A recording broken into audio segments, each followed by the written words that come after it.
Bendiga, hermano, no sé si me escuchan. ¿Me están escuchando, verdad? Ya, súper. Gracias. Que el Señor les bendiga, hermano. En el día de hoy quería predicar sobre Jeremías capítulo, deme un segundo, Jeremías capítulo 8, versículo 4. Jeremías 8, 4.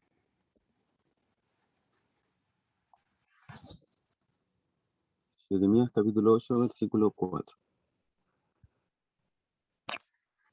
Igual lo voy a estar proyectando y un par de imágenes más que nada, para usar un poco la tecnología.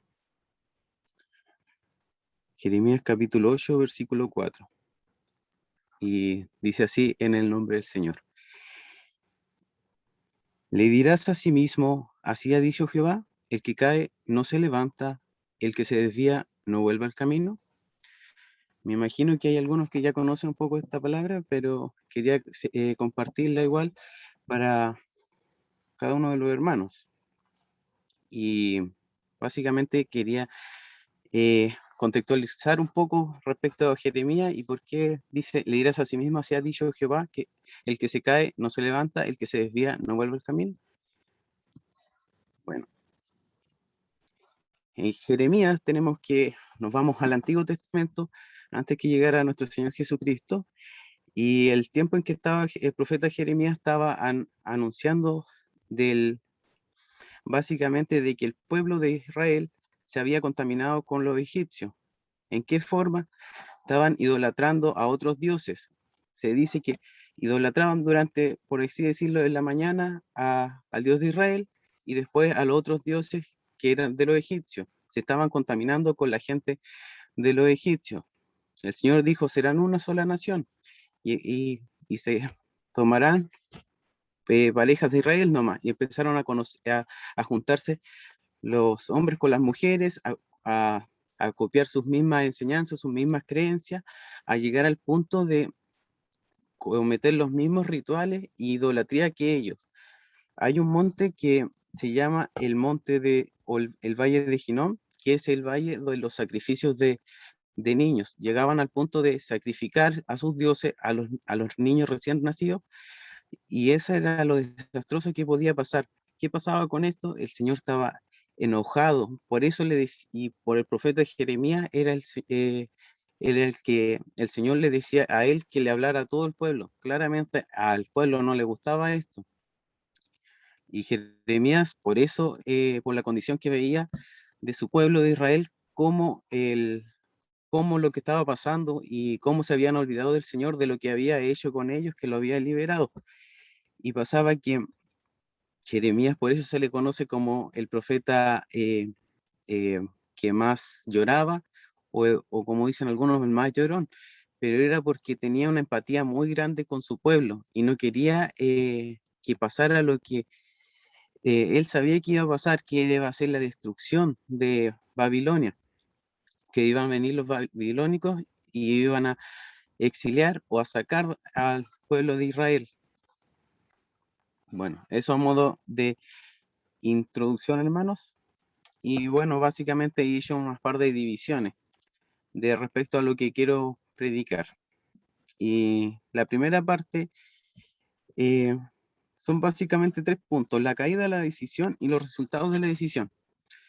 Eh, ah, en general, nosotros cuando leemos la Biblia, leemos que existieron muchos personajes totalmente icónicos en la vida, que fueron Abraham, el padre de la fe, Moisés, que abrió el mar rojo en dos, hizo esto aquí, y así una infinidad de personajes que podemos ver que fueron asombrosos, prácticamente increíbles. La sombra de Pedro hacía milagros aquí, allá, y todo por el poder del Señor. Pero yo quería hablar de la otra parte, de que los hace básicamente humanos respecto a la caída. Abraham mintió, lo podemos ver en Génesis 22. ¿Por qué mintió? Cuando dijo que era hermano de su esposa, cuando fue al rey de Egipto y para poder conseguir así un poco de ganado y todo el tema, haciendo así al faraón casi hacerlo pecar, y después el faraón se molestó con Abraham y todo el tema. mintió. Otro ejemplo puede ser Moisés.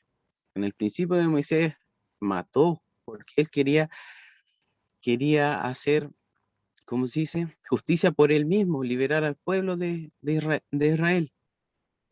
Por otro lado podemos ver a Noé, se embriagó. ¿Y qué pasó? Sus hijas vieron su desnudez y sus hijos. Por otro lado, vemos a Pedro que negó a Jesús. Y así, estos grandes personajes han pecado.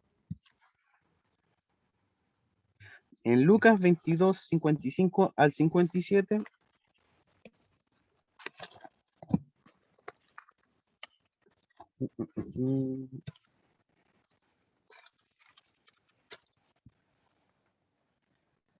dice, y habiendo ellos encendido fuego en medio del...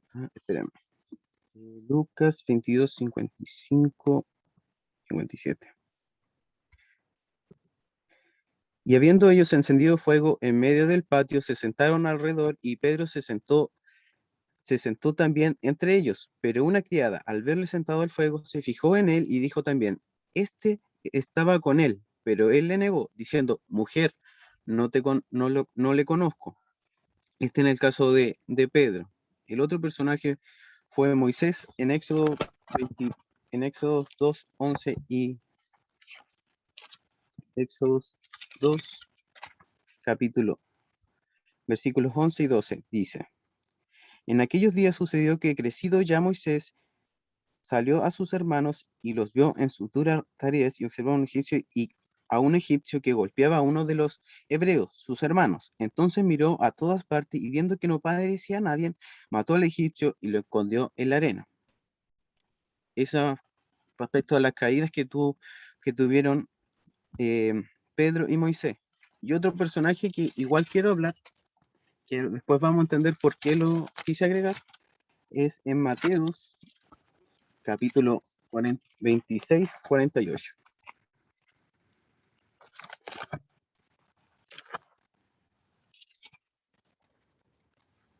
Dice, y el que le entregaba le había dado señal diciendo, al que yo besare, este es prenderle. ¿Quién fue este? Judas, el que entregó a Jesús. Después vemos otra etapa que quiero ver, es la etapa de la decisión. ¿Qué hacemos cuando caemos? Hay dos opciones, o nos vamos por el bien o nos vamos por el mal. En este caso, en los dos personajes que estaba viendo, que era Pedro, Moisés y Judas, Pedro, eh, Pedro en Juan 21, 17, podemos ver lo que hizo. En Juan 21, 17.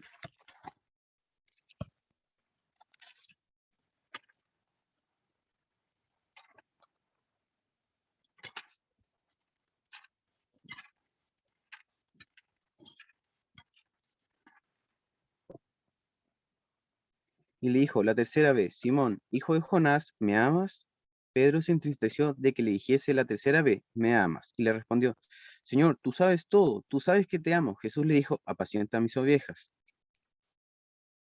De cierto, digo. Y ahí vemos que lo que hizo Jesús le perdonó, que le dio un propósito a Pedro. ¿Y qué decidió hacer Pedro? Aceptar este propósito que el Señor Jesucristo le había dado. En Éxodo capítulo 3, 10 al 12, 3, 10 al 12, hablamos del Moisés que dice así, ven por tanto ahora y te enviaré a Faraón para que saque de Egipto a mi pueblo, los hijos de Israel. Entonces Moisés respondió a Dios, ¿quién soy yo para que vaya a Faraón y saque a Egipto de los hijos de Israel? Y le respondió, ve, porque yo estaré contigo y esto te será para señal de que yo he enviado cuando hayas sacado de Egipto al pueblo, serviréis a Dios sobre este monte. Entonces el Señor lo eligió para liberar su pueblo. Le dio un propósito también a Moisés, pese a todo el daño que había hecho. Y Mateo 27, 4,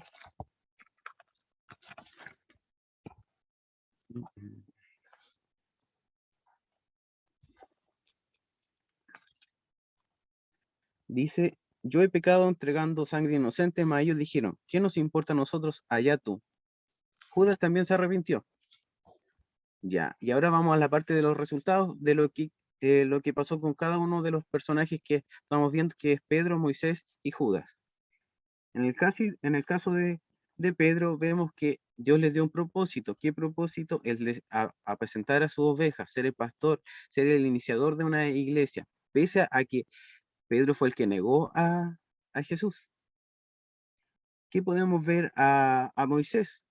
Un aumento de fe que se relata en Éxodo de 14, 13 al 14, Éxodo 14, 13 y 14, cuando Moisés libera al pueblo llevándolo, eh, atravesando ese mar, abriendo el mar en dos, el mar rojo, y pasando su pueblo y diciéndole, tranquilos, porque el pueblo de Israel ya se había alterado en esa historia, dijo, ahí vienen tras de nosotros, aquí y allá, pero le dijo, tranquilo, estamos con Jehová de los ejércitos.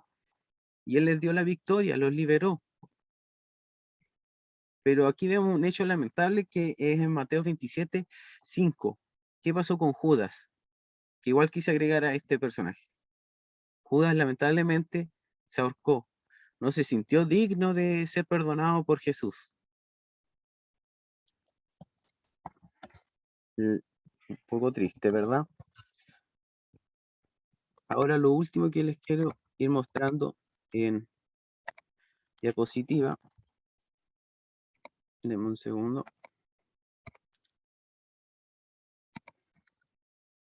La vida básicamente se puede resumir en las pruebas que tengamos, ¿verdad? Algunos capaz que conocen esta ilustración y a mí me gusta bastante esta ilustración porque hace algo bastante claro y gráfico. Cuando nosotros ponemos a cocer en agua, ya sea las papas o el huevo, es la misma agua y es a la misma temperatura, pero ¿qué pasa con el huevo? El huevo se endurece. ¿Y qué pasa con la papa? Se ablanda. O sea, las pruebas que tengamos nosotros en nuestra vida, nosotros podemos saber cómo queremos que tomarla. Si queremos endurecernos, fortalecernos en el Señor, aumentar nuestra fe con cada prueba que pasemos, o ablandarnos, como en el caso de la papa. Y aquí hay otra imagen que me gustaría mostrar, que igual una vez alguien lo dijo, que este es un electrocardiograma que básicamente muestra el pulso, cómo se mueve, para arriba, para abajo, en el tema de electrocardiograma. Pero ¿qué quiero mostrar en esto? En nuestra vida es básicamente esto. Tenemos altos y bajos. En los altos siempre queremos adorar, agradecer al Señor, y en ocasiones nos olvidamos. Pero cuando estamos abajo, ¿qué pasa? Cuando está dura la batalla, cuando creemos que Dios no está con nosotros, ahí también tenemos que adorarle, seguir creyendo en Él. ¿Ves? Y aunque pensemos que Dios no nos perdona, sí nos perdona, hermano. No nos ahorquemos como Judas, no seamos perdonados. Busquemos el propósito como Dios le dio a Pedro. Todos tenemos un propósito. Y bueno, si la curva se aplana, todos sabemos que el paciente ya falleció. Por eso, hermano, ese es el sentido de la vida, tener alto y bajo. No se trata solamente de tener cosas eh, solamente altos, ser bendecidos todo el tiempo, sino de tener igual bajos. En Romanos 8:28, ¿qué dice? Y sabemos que a los que aman a Dios, todas las cosas le ayudan a bien, todas. Grande es Jehová, todas las cosas nos ayudan a bien. En 1 Corintios 10:13, junto con la tentación, veremos la puerta. Eso es lo que dice el Señor. Capaz que tengamos tentación aquí y allá, pero el Señor ahí tiene la puerta. Intentemos buscarla, oremos al Señor. Y en Jeremías 1:10, volviendo al libro de Jeremías, que era lo que quería hacer el Señor, lo dice en el principio del libro. El Señor dice en Jeremías 1:10, dice, mira que te he puesto en este día sobre naciones y sobre reinos, para arrancar y para destruir, para arruinar y para derribar, para edificar y plantar. ¿Qué quería hacer con el pueblo de Israel? Sí, claramente los quería derribar, los quería arrancar, pero las últimas palabras dice, para edificar y plantar. Quería destruir todo ese pueblo, pero básicamente en su orgullo, en su idolatría, para tener un pueblo que él quería, el Señor. Muchas veces en nuestra vida vamos a tener muchos problemas. Y el título de este sermón yo le había puesto empezar de nuevo, pero empezar de nuevo ¿con quién? Con Cristo, porque muchas veces empezamos de nuevo, no, yo con mis fuerzas puedo, no, sí, sí, pero de repente nos olvidamos que es con Cristo, porque todo lo podemos en Cristo que nos fortalece, ¿verdad? Todo lo podemos en Cristo que nos fortalece. Así que esta vez cuando empecemos de nuevo, hermanos, empecemos con Cristo, porque con nuestras fuerzas no podemos. Pidamos al Señor nuestras fuerzas, que Él nos bendiga, que nos ayude en ese problema que estemos pasando. Tal vez estemos muy abajo, en un problema muy duro, pero ahí también está el Señor.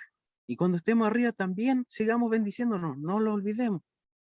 Y empecemos de nuevo, porque como estos personajes empezaron de nuevo, en su vida totalmente cambiados, de llegar a mentir, matar, embriagarse, y una infinidad de otros personajes que pueden haber caído y que el Señor los bendijo igual porque Él los perdonó.